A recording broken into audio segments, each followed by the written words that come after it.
Oke,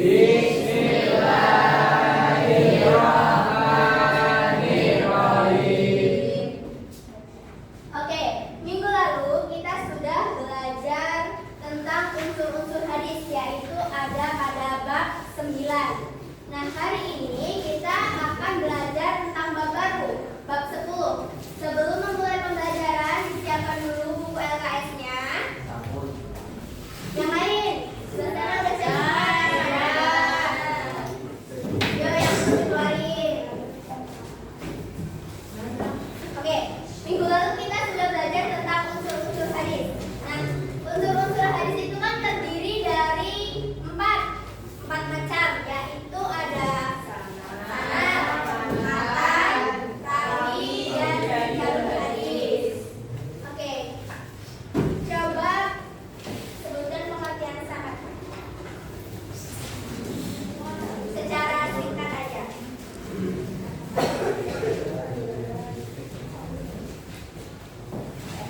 Oke, sanad itu sandaran atau rantai orang-orang yang meriwayatkan hadis. Coba sekarang pengertian matan.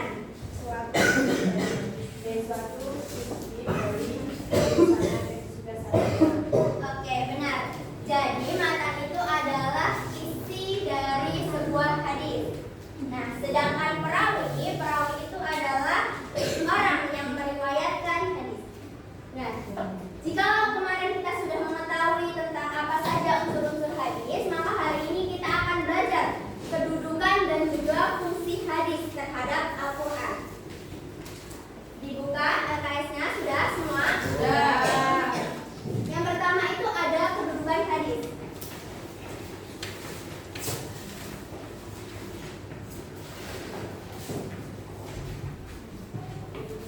Kedudukan hadis. Kita sebagai umat muslim tentunya punya pedoman, tentunya punya pegangan hidup.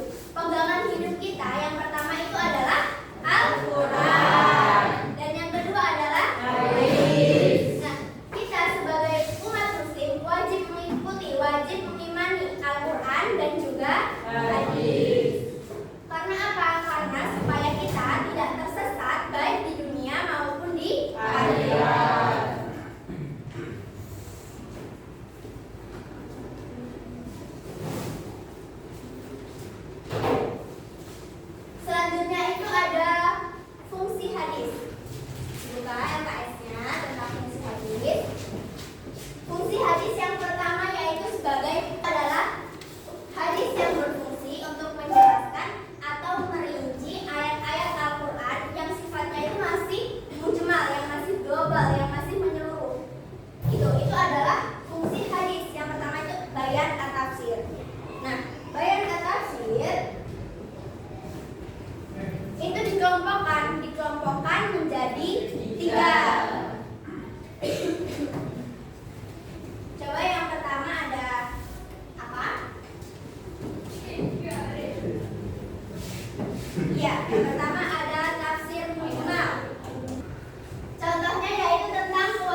Amin.